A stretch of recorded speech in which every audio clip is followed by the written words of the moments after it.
Friends అందరికీ నమస్కారం. నేను మీ చందుని. మీరు చూస్తున్నారు చందు ఎడ్యుకేషనల్ తెలుగు యూట్యూబ్ ఛానల్కి స్వాగతం. ఈ వీడియోని స్కిప్ చేయకుండా ఫస్ట్ చూడండి. ఏపీ మరియు సెంట్రల్ గవర్నమెంట్ పథకాలకు మరియు ఎడ్యుకేషనల్ కంటెంట్ మిస్ కాకుండా తెలుసుకోవాలంటే మన యూట్యూబ్ ఛానల్ని ఒక లైక్ చేసి కిందన్న సబ్స్క్రైబ్ బటన్ని సబ్స్క్రైబ్ చేసుకుని దాని పక్కన బెల్ ఐకాన్ని ఆల్ నోటిఫికేషన్ యాక్టివేట్ చేయండి. లేట్ చేయకుండా టాపిక్లోకి వెళ్ళిపోదాం. ఈరోజు మన టాపిక్ వచ్చి పెన్షన్ కార్డుగా సంబంధించి ఒక లేటెస్ట్ న్యూస్ అనేది రావడం జరిగింది. పెన్షన్ ఎవరైతే తీసుకుంటున్నారో వారందరికీ ఒక అదిరిపోయే శుభవార్తగా మనం చెప్పుకోవచ్చు. మనకి ఏప్రిల్, మే, జూన్ నెలకి సంబంధించి పెన్షన్ అనేది ఏ విధంగా డిస్ట్రిబ్యూషన్ చేశారు.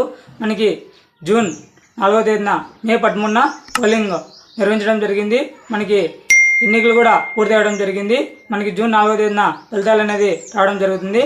మనము ఏప్రిల్, మే, జూన్ నెలకు సంబంధించి చూసుకున్నట్లయితే మనకి ఏప్రిల్ నెలలో గ్రామవార్డు సచివాలయానికి వెళ్ళి పెన్షన్ అనేది ఎవరైతే వృద్ధులు, వితంతులు, తర్వాత వికలాంగులు ఎవరైతే ఉన్నారో వారందరూ ఏప్రిల్ నెలలో గ్రామవార్డు సచివాలయానికి వెళ్ళి పెన్షన్ అనేది తీసుకున్న విషయం మన అందరికీ తెలిసిందే. చాలా వరకు ఇబ్బందులు అనేది కూడా ఎదుర్కొంటూ పెన్షన్ పంపిణీ తీసుకోవడం కూడా జరిగింది. కాకపోతే ఈ పెన్షన్ తీసుకుంటున్న వృద్ధులు 33 మంది మరణించడం కూడా జరిగింది. ఇప్పుడు మే నెలకి చూసుకున్నప్పటికీ పెన్షన్ అనేది మనకి డీబీటీ ద్వారా డైరెక్ట్ బ్యాంక్ అకౌంట్లో జమ చేస్తున్న విషయం మన అందరికీ తెలిసిందే. మనకి ఈ ఏప్రిల్, మే నెలకు సంబంధించి వాలంటీర్లు అనేది ఎన్నికలు కూడా అమల్లో ఉండడం వల్ల వాలంటీర్లు అనేది తొలగించడం జరిగింది.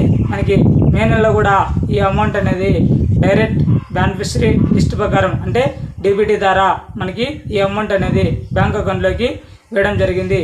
చాలా వరకు ఈ డబ్బులు పడినాయా పడలేదనే విషయం కూడా ఎవరికి తెలియదు.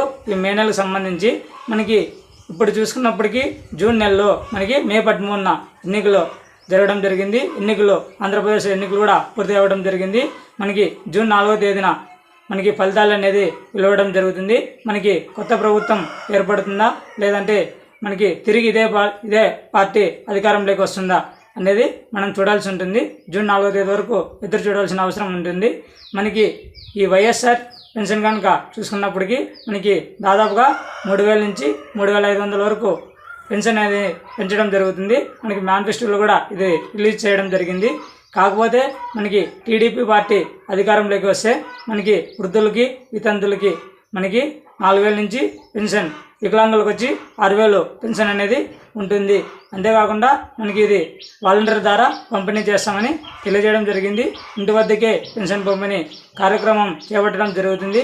మనకి ఏ రెండు పార్టీలైనా ఇట్లా టీడీపీ కావచ్చు, ఇట్లా వైఎస్ఆర్సీపీ కావచ్చు, ఏ పార్టీ గెలిచినా పెన్షన్దారులకు అనేది ఇంటి వద్దకే పెన్షన్ పంపిణీ కార్యక్రమం చేపట్టడం జరుగుతుంది.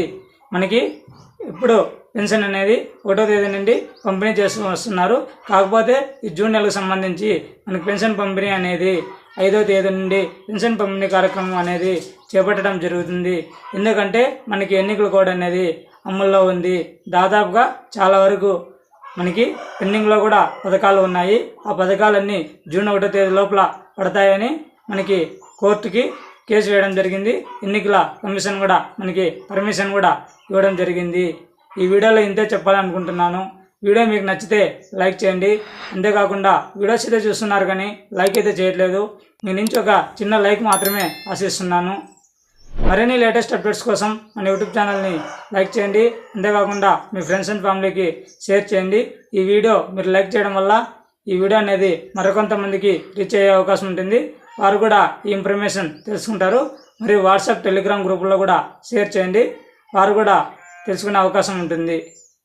Thank for watching video. జై హింద్.